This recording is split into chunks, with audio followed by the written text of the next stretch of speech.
We're going to be talking a little bit. Okay. We talk a little bit about Nutanix. I'm joined by Annie Headley. Do you want to introduce yourself, Annie? I will introduce myself. Hello, everyone. I'm Annie Headley. I lead corporate marketing here at Nutanix. I've been here about 3 years. And in the last year and a half, we've been doing some really exciting work with TMP. Yeah. So we're going to sort of co-present this one, a little bit virtual and a little bit in person. So Annie's going to kick us off. Sounds great. Well, thank you so much for giving me this opportunity. TMP's being generous that we are here to transform the world's perception of Nutanix. Those of you who know me, you know I am totally after world domination, but one step at a time. So we'll take it slow here. We have great momentum moving into this. And so what I like to talk about today is how brands should evolve companies should evolve their brands because they outgrow them, right? And that's really okay. That's a good thing. Nutanix have been around for 10 years. And there was opportunity to evolve and grow because brands are designed to do two things, right? We're here to set customer expectations, to define why us, and we're here to also establish that light at the, on the hill because we have to grow into a company. We're not going to be static. So a lot of things happen to companies, all the, in between there, right, to bring the brands to life. And the customer journey, is really guided by the brand experience, the impressions we create, and a visual identity. So the brand then becomes the reputation that both leads and follows the company wherever it goes. And so we know that a lot of good companies stop there, right? They leave the original vision, the original positioning, and the original visual identity in place for years and years. And that's fine, right? But great brands, great companies stay fiercely connected to their customers in the world where things change really quickly. And as their needs grow and evolve, the brand also has to come along and evolve and grow. So when a company reaches, the position that they're, or almost the position they're growing into, it might be time to set that bar a little bit higher, right? It might be time to relook at the vision, relook at our products and messaging, and revitalize what that brand look and feel might be. So with that, let's take a look at the next slide, where we take a look at some research. We have information here that tells us that branding increases familiarity as well as the company's equity, and brand helps drive sales volume, right, while increasing the overall value of the company. So over time, you can see that on the top there, intangible assets, or I'm sorry, on the bottom, intangible assets like patents and licenses, et cetera, drive higher value over tangible things like equipment and machinery, right? And so you can see the difference here from 1975 over to, I think there might be a couple more dates that I can't see on my Zoom. It goes into the 2000s, obviously, for some of the, S&P 500 market value. So far to the right, you've got 87% value associated with intangible assets. So branding is crucial for a company's success. So if we go to the next slide, we can talk a little bit about how Nutanix did it, right? So I work in B2B. I've always been in B2B, and it's a really, really noisy market. I'm sure I'm not saying anything that's unknown to the talent at the TMP team, but and as a challenger brand, we're constantly trying to figure out how do we stand out? How do we break through from the noise? How brave can we be? And we knew this was going to be an important moment in time, and we had to get it right with a very thorough process. So there were many stakeholders is almost an understatement, right? As you can imagine, in my role as VP marketing, I have to work with a lot of people and have to get a lot of people on board. And there are many points of failure. So, along the way, we have to have that alignment, I would say, from the top all the way to the bottom, right? Because if you have executive alignment, then they support you. If you've got that individual contributors alignment, you've got someone who's inspired to move forward with you and to really push with you. So that alignment across the many levels of stakeholders is really crucial. We had a lot of extensive cross-functional input and workshops over many, many months. across different internal orgs, right? Execs, sales, marketing, customer success, support, HR, right? And we also did competitive research, and we, with TMP's help, we did some audits as well, because it can be very subjective, right? The minute you say brand, look and feel, visual platform, everyone has an opinion. And so we needed to rely on data. So we interviewed and we surveyed our prospect base, our customer base, our partner, and our tech communities. And what did we find out? We found out news that was a little bit heartbreaking for us, right? Like, in discussions with sales, we basically learned we had a awareness and perception problem. Their direct contact to customers told us that people don't even know that we're no longer a hardware company. That was, one of the key things we were trying to pivot from, right? We're no longer a hardware company. We're a subscription software business. And so we needed to find a way to differentiate our positioning and our look and feel from, the sea of sameness that is out there. So we took a data-driven approach to positioning. We started with positioning first. We looked at comparative testing of multiple messages, and we learned which messages differentiated, us, and which messages resonated. So, using data is key. It removes that bias I was talking about. It removes assumptions, right? Because there are very vocal people across the entire org. And it helps to honor the importance of that outside perspective.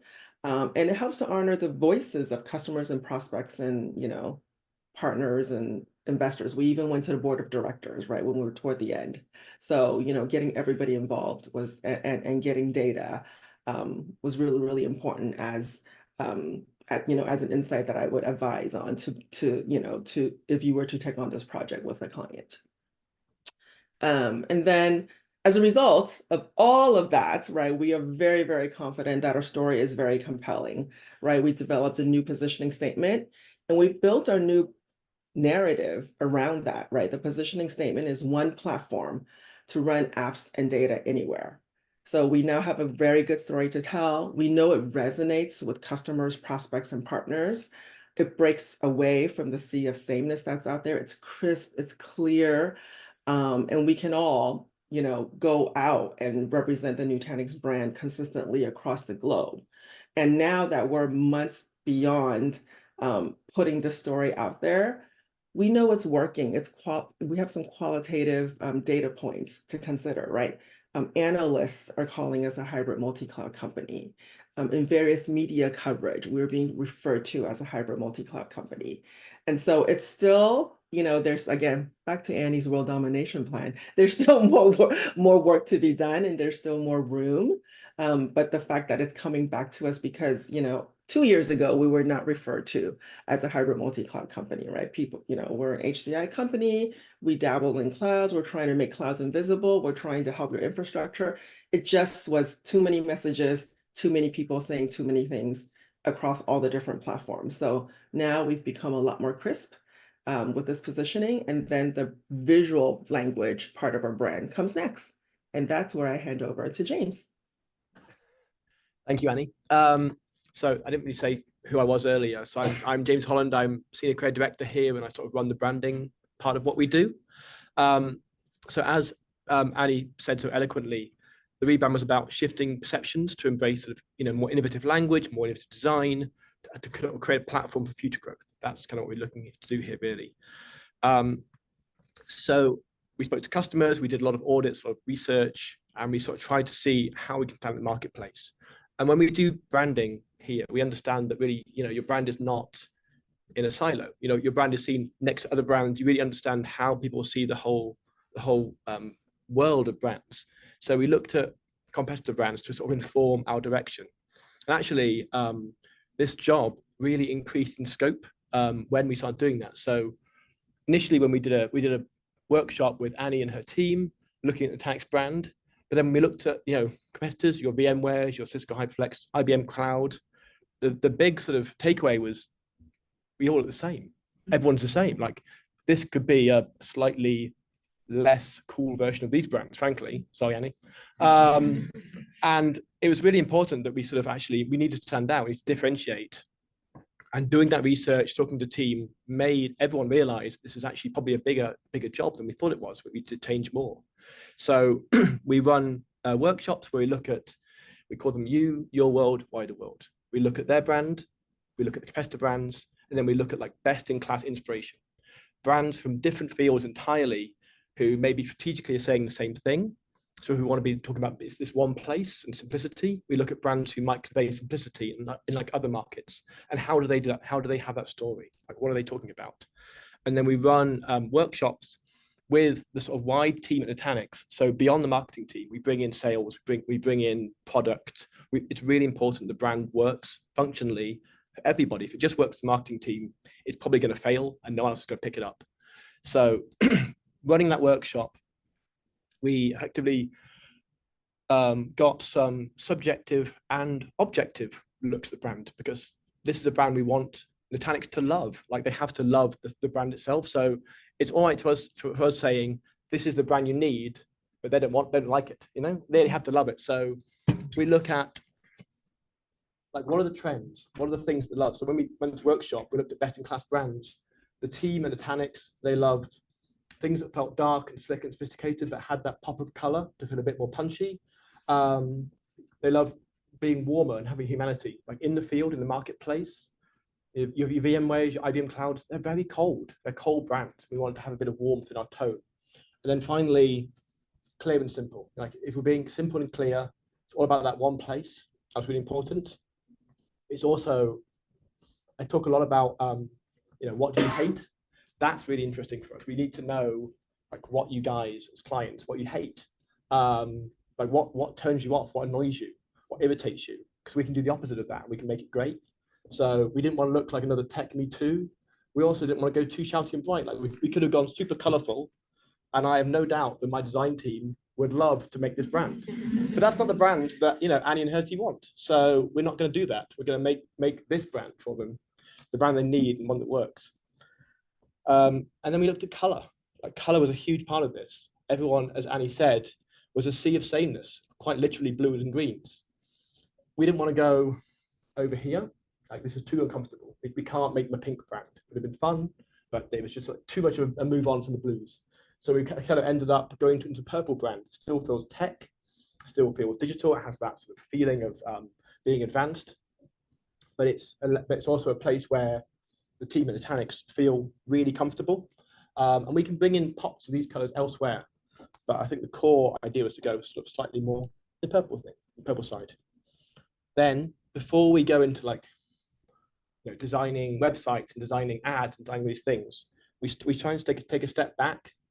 So we look at effectively creating these sort of worlds based on reference points, based on sketches, based on mood imagery, to really get a sense of like what's resonating. So like, we're not wasting time designing stuff for this responsive mesh world if actually just the idea of this, the idea of a grid is not resonating with the client. So we did this world, and I think we went forward with Without Limitations, Space to Grow, and Digital Craft. They became like the three routes that we then took into all design functions. Eventually setting here, we thought this was a really interesting place, the idea of forward momentum and sort of how that works. Because what we wanted to do was effectively take the Nutanix brand up a level. When we talk about branding here, we talk about having 3 levels of branding. So when companies start out, just having a brand is important. Like, we have a logo, we have a website, there's a place you can go and find us. That's it. That's all you need. After a while, what we realize is brands sort of shift towards the leader. Like, they copy the leader. They want to look like the biggest person in the marketplace, so that people feel like, okay, they're on the same level as them. Which is what happened to Nutanix. Like, they were looking like the Cisco's and the IBM's. And then the final step, where we took them, is standing out. Like, how can you take what's true to you, true to your platform, true to your product, and then bring that into the brand? So that's kind of the journey we went on. And that ended up looking kind of like this. So we actually designed this device called a Nexus, which is this link thing here. And effectively, you could put it behind any element and it kind of branded it. Now, one of the interesting things about working with different clients is different clients have different internal teams. The internal creative team at Nutanix are very, very good, but they're not huge. So we couldn't give them, a brand where it required loads of photoshopping every time to make it work. We wanted simple, clean, pure elements that stood out, were easy to work with, easy to apply. And then, when we said about like the warmth before, a little warmth in our headlines, hybrid without the heartache, or, hybrid if it's big solo with a guitar. We want to sort of not fall into that cliche B2B imagery world, lots of thin lines and tech and flashy lights and server racks and all that, cityscapes and all that nonsense. We wanted to sort of be a bit more interesting, be a bit more humorous, a bit more playful, because actually that creates trust in the brand. You have that sense of like, actually, we know our stuff so well, we can be playful with our communications. It's big brand behavior. It's not small brand behavior. And it allows us to do sort of very simple. So we can do report covers like this in different colors, or we can just like stick the next to the corner. But effectively, it allows us to do lots and lots of things, all feel really harmonious. I should also point out, we didn't change the logo at all. Like the logo is set, and and frankly, like changing the logo is expensive. It's on buildings. It's in signage. You change the logo, and suddenly you're looking at the cost of the brand again to swap out the thing on the building. You don't need to do that. You can completely refresh a brand without changing the logo at all. So we gave it a tweak, made it a little prettier, but it's fundamentally the same logo.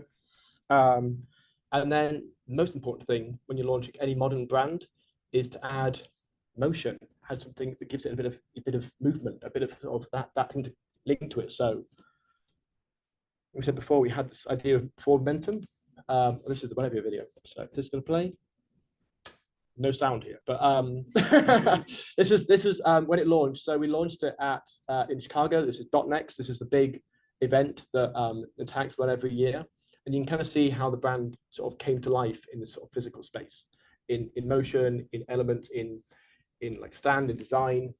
No sound here, but that's okay. You can kind of see what's going on anyway. But things like adding pattern, adding lines, giving that brand this richness that allows us to use it in so many different ways, that spaces like this feel varied and feel sophisticated, but they also feel consistent, and really create that sense of a really grown-up, modern, big brand experience. We were challenged by Annie and by Mandy, the CMO, to create a brand that had gravitas, that felt substantial, that had that heft to it. That we'd go toe to toe with an IBM or a VMware and feel at the same level.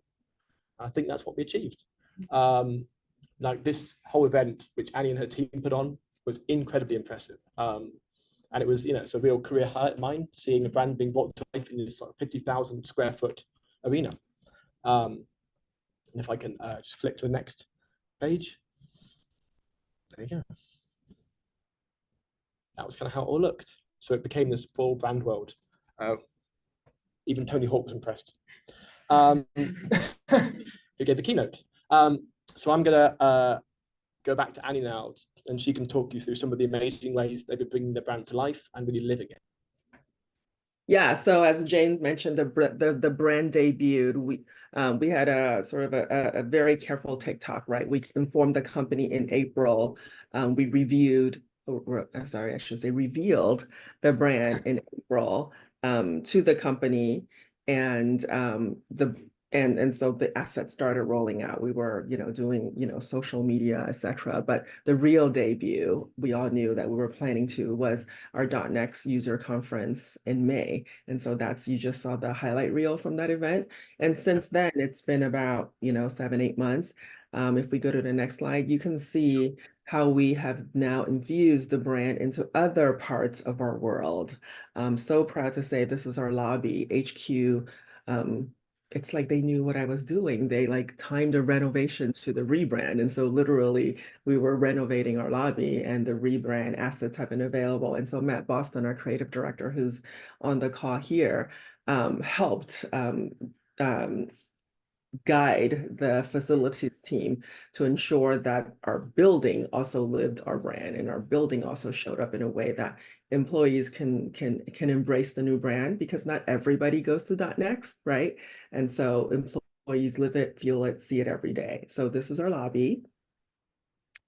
And next slide is, and this is, we are a global company. And so This is Nutanix Barcelona. They literally just opened their office probably 3, 4 weeks ago. And so they also, together with our global facilities, offices, real estate facilities, work together to develop visual assets for the Barcelona office. And you can see all over LinkedIn how impressed everybody is and how happy everybody is. I mean, like the tags are still on those chairs. So that's how new everything is. But this is I the love it. Barcelona. Yeah, I love, this is the Barcelona office. I love that you have your values like on the in the walls as well. It's really lovely Yes, way of using the brand. yes, Like yes. that. That was another addendum project that we did with TMP. After we did the initial rebrand, it was time to take a look at our values, and we partner really closely with HR. Again, the value sentiments were there, but how to express it, how to illustrate it, right? Matt and James collaborated on that, and defined, our 4 core values and was able to, again, present it leveraging our brand assets. More Barcelona. Or I really love the, Barcelona. Okay. is that a big biscuit? Oh, sorry, cookie. Sorry. I think For it's those a chocolate. No. Oh, maybe it is a cookie. I don't know what that nexus is. The color's a little bit off. We won't be picky, Yeah. but yeah, Okay. welcome to Barcelona on the left. But let me tell you about these mugs. The kitty cat drinking from this Nutanix mug in San Jose. We had it at the lobby opening. I think like literally Matt and I saw people like sticking the mugs into their backpacks. Like people were stealing the mugs. There are no mugs. I've never seen one at the office. I've never drank from one. I don't know where the mugs are, but we think people just took Yeah. them. So they were popular.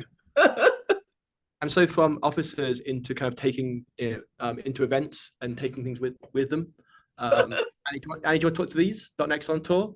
Yeah, this is .next on tour. So after we do the main .next, so pre-COVID, Nutanix did .next Americas, .next EMEA all in 1 year. Holy moly, that's a Yeah. lot. So now we only Yeah. do it once a year. So last year, Chicago, this May, we are headed to Barcelona. So in between the two, all of our global marketing teams do .next on tours. So they're meant to be 300 to 1,000 people versions of .next. So still pretty large. And so this was .next India. I think this is the one that they have over 1,000 people there. And so executives fly in, they do their own. We have more shots of that too. This is India as well, I think. These are amazing. Matt sent me No, this these. is Jitex, I think. Okay. This So is cool. Jitex in Dubai. So this is our trade show, right? So we do Yeah. trade shows along with our own user conferences. So this is Jitex in Dubai. And again, lots of coordination. I can't emphasize how much coordination, how much guidance Matt gives to the global marketing teams to ensure that all of the different booth designers and booth vendors who are supporting APAC, EMEA, Middle East are showing up in a very consistent way. And I've said to Matt many times in the last 6 to 8 months, I said, I don't have any gotcha moments on LinkedIn anymore. The first 2 years I worked here, every time I got on LinkedIn, I was like, oh my God, what's that? What do they do? Where did they get that? And in the last, 6 to 7 months, literally everything's very consistent. I mean, you might see like, little, messaging that you might question here and there, but again, it is very, we're showing up in such a strong, consistent way globally, and we are all emphasizing the same message. Again, it's really resonating and it's coming back to us, and that's what it takes. Yeah. It shows when people can make a brand, when the brand is so practical and so easy to apply, people want to apply it and they want to do it right. It's when the brand isn't resonating with the internal team that people start doing sort of rogue stuff with it when they feel like it's like limiting them. Whereas we believe in brands that are like a starting point for creativity, which I think is what working here. And as like Annie said, it's very easy. Like Matt Boston, her creative director, is excellent, and that makes our lives much easier. And it's great that you can sort of walk through the brand, which is very exciting too. Yes, We yes, need I more think brand this. tunnels.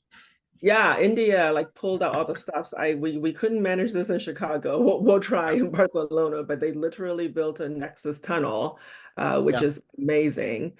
And again, you know what? The other thing that doesn't maybe it shows in the slides is our employees are really excited about this brand. They love it. They love it. They want it all, right? And so sometimes love turns into we want to do something unique to it, and we have to be very clear that guidelines are there for a reason. So we need you to stay consistent with us and, amplify the same thing over and over again, right? Repetitive motion. So again, this is the Nexus tunnel at .next India. They pulled out all the stops. They even had Bollywood actors and Bollywood MC really? and had everything, performers, like it was huge.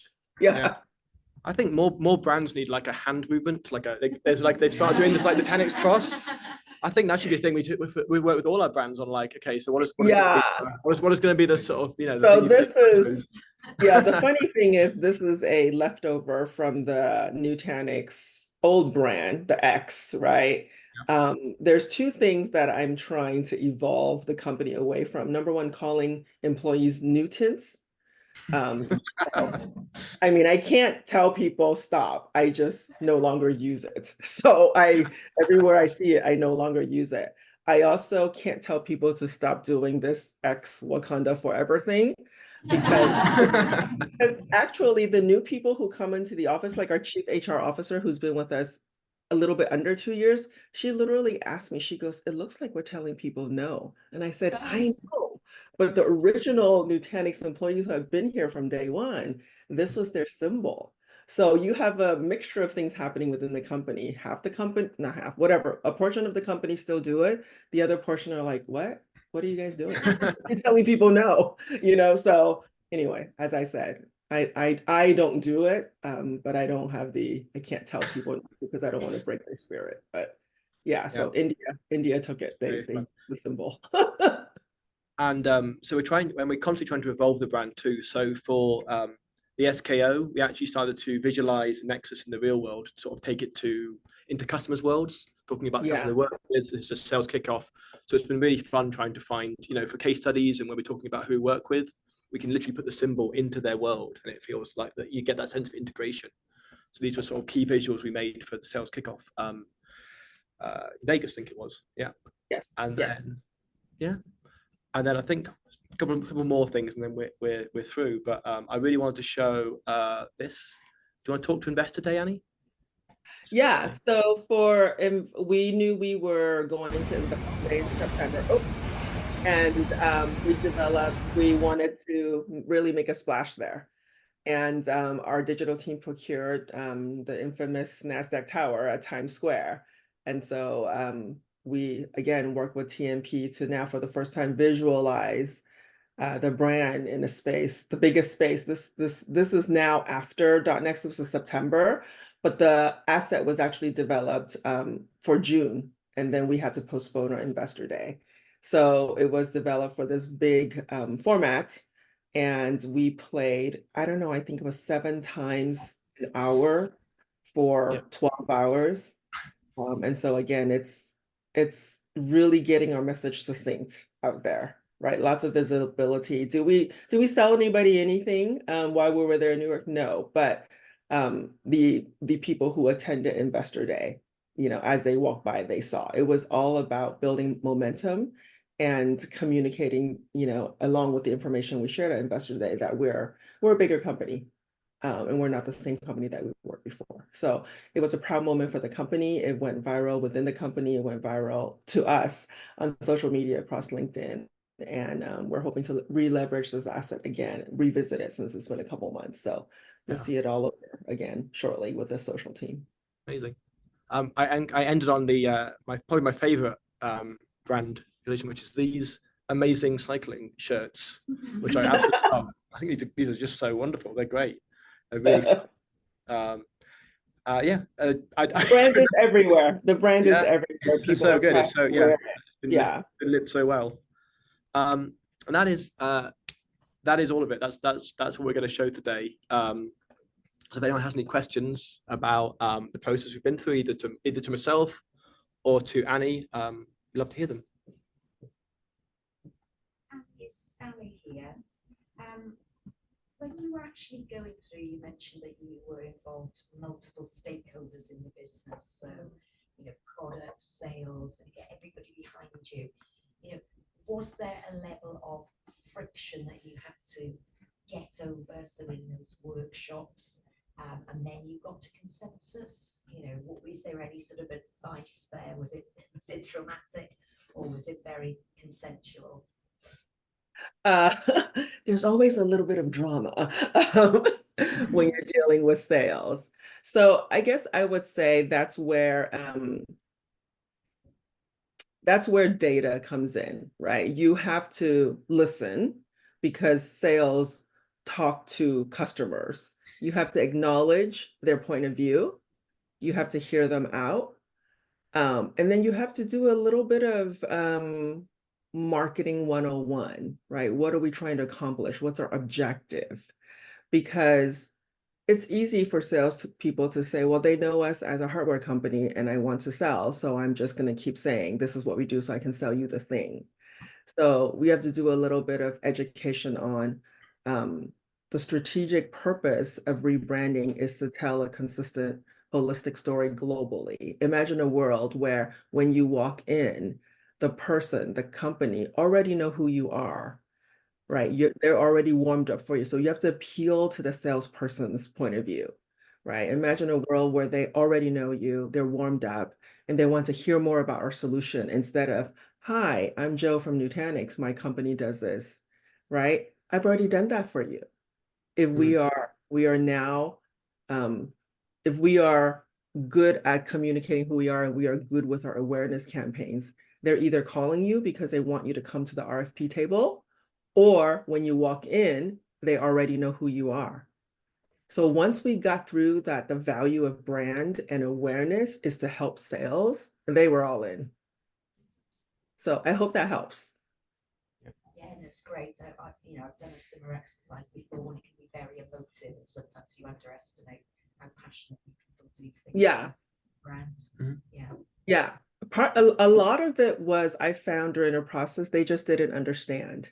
Why would we change something? They already know us for this. Why would we change? They're not going to recognize us. They're not, they were just afraid there would be friction in the world. But when I explained the strategy and the approach, and that this isn't about changing logos and colors, this is really about telling a strong narrative, right? So that people hear about us, so that you can get through that door, so that you can get called on, so that when you walk in, the first 5 minutes of your job's already done because now they just want to go straight to, what can you do for me? Here's my challenge. So.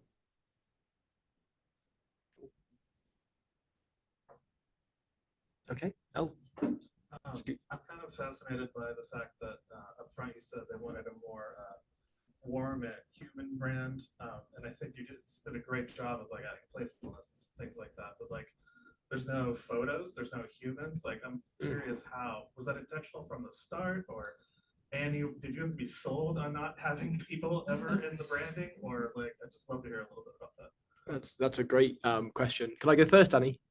Yes, please.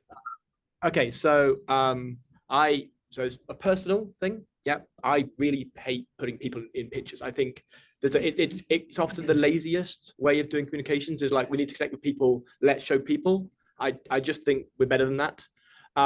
Also, if we looked at the competitor set, we looked at like the people out there, like we looked at ads for like VMware and IBM and things, and it was people on laptops or in server rooms smiling and like on the phone, like, yeah, we know what business is. there's no cut through there. Like, we try to create differentiation, stand out in every single element of the brand. So if we want to stand out, and if everyone else is using people photos, they're not going to remember communications from us that include people photos, because we'll just look like everybody else. Nutanix are not as big as a lot of these guys we're talking about. We need to cut through harder. So that's why. Annie, do you have a take on that, Annie? Yeah, luckily I have a CMO who aligned with our thinking, right? The stock photography route was a no-go from day one. We did say the brand needed to be warm. We did say there's opportunity to introduce authentic people into the brand. And that happens. We did some photo shoots. Matt Boston here did some photo shoots with the employee base together with HR. So we do recognize and acknowledge that in areas where we're communicating for HR purposes, recruitment, benefits, careers, there's opportunity for people, but only our own people. Yeah. No stock photography is to be used.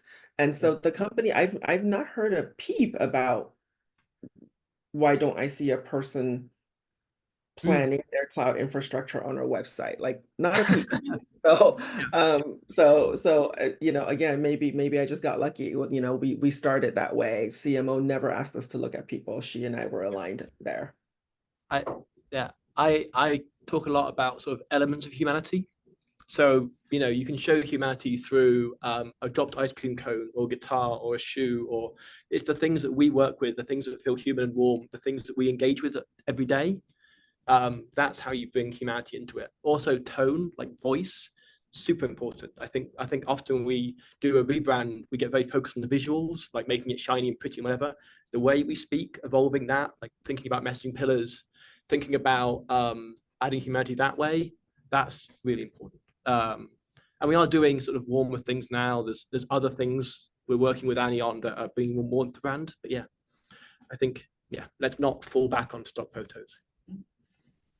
Awesome. I actually love this slide because like the dropped ice cream cone like perfectly represents that. Yeah. Fortune cookies. I mean, my kids love opening fortune cookies. I hate the cookie. Like just the fact of what's inside. Like Yeah. these photos are perfect. So yeah, you guys did a great job. Thank you.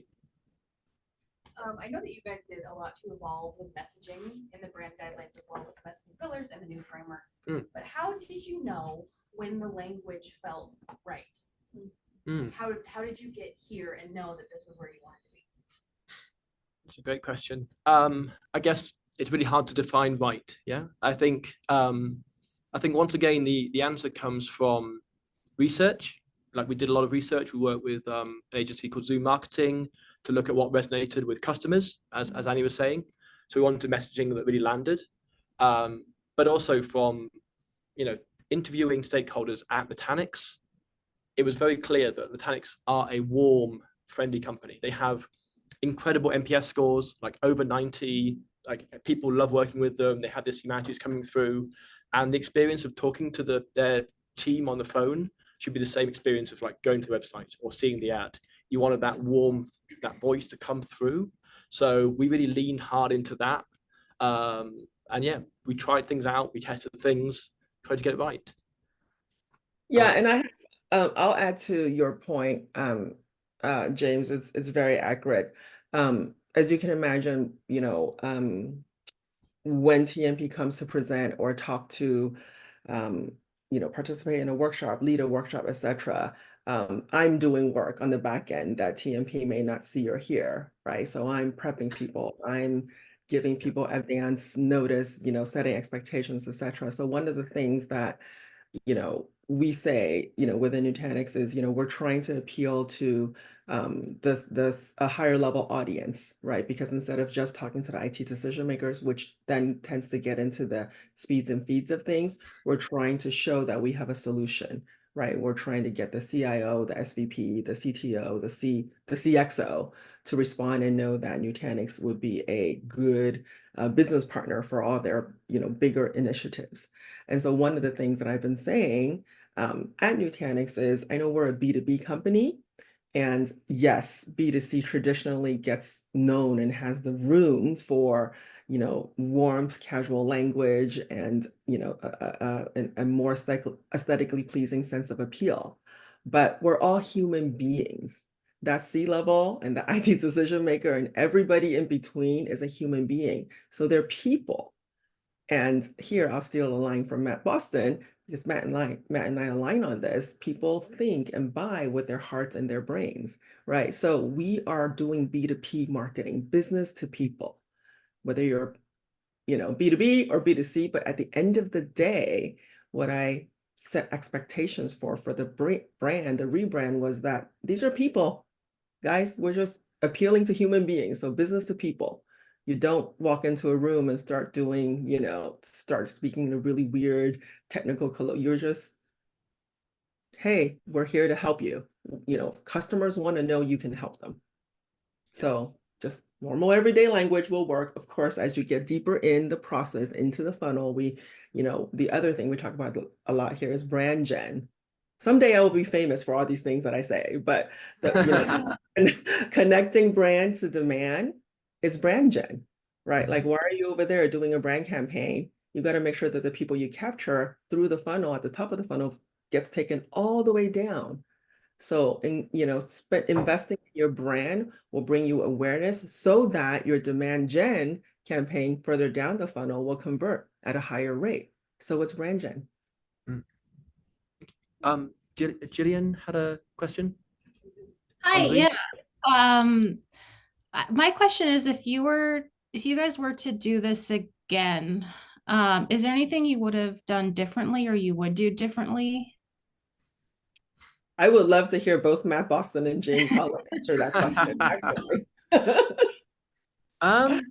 More time. God. I don't know. I feel like it went so well. Like, I think we're also proud of the work. It's really hard to say that. Yeah, I don't know. Matt, do you have a take on this? No, sincerely, I think that it went about as well as it could have. Like, our biggest resistance was probably mostly just internal because change is hard, but Annie is excellent at change management, and she was the bulldozer that cleared the path for this brand to live. James and I were, our jobs were kind of made easy with Annie at the helm. Yeah. Oh, thank you. I did not pay him $20 this morning. Great answers. Yeah. And I apologize if Annie, you hit this at the beginning and I just missed it, but what was the defining moment of needing a rebrand? What made you decide, like, hey, we need to rebrand Nutanix because we're just not feeling like this is who we are anymore? Yeah, it was because of there was two inflection points. One, we got a new CMO, and two, I had already been talking to TMP prior to her arrival about a rebrand visual language, because I was getting all the gotcha heartache moments every day looking across our marketing org. So when she got here, I proposed the idea to her and she said, great, but let's take it one level up. Let's talk about repositioning as well.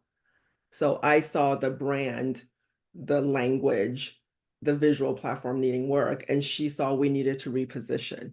And it's and the two together, yielded what we did, right? We then flipped it a little bit and started with a repositioning and then went into the visual platform rebrand. So her big problem that she identified as a new leader coming in was, do I work for an HCI company, or do I work for a cloud infrastructure company, or do I work for, whatever else people were describing us as, right? We literally could not say Nutanix. Our position is one platform to run apps and data anywhere. If you look back into the archives, again, I'm not joking. It was like, we make clouds invisible.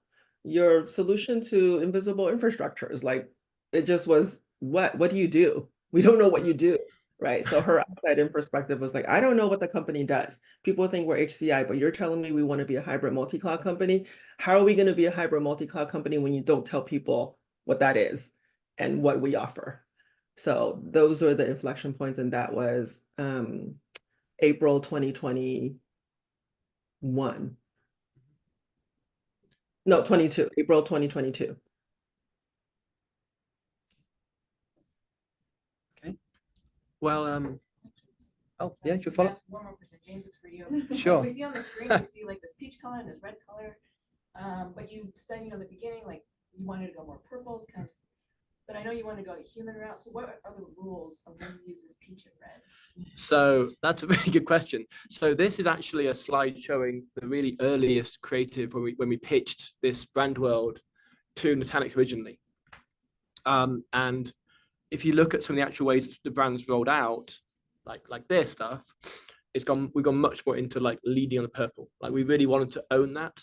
So it's really important when you change color as a brand, you need people to absolutely know you've changed color and like really double down on that. So they have a secondary palette that has peaches and greens, other things. And actually, it's actually Matt's call. So Matt made the choice to like park that, like not let people use that for 6 months. Like, really establish the purple, get that, really become famous for it, and then start to bring in other colors. So now the Nutanix are known for this. You can start seeing more variation in color. But yeah, strong ownership of colors is super important for a brand. Okay. Well, thank you, everybody. That was really fun. Thank you, Annie. That was great. Super good.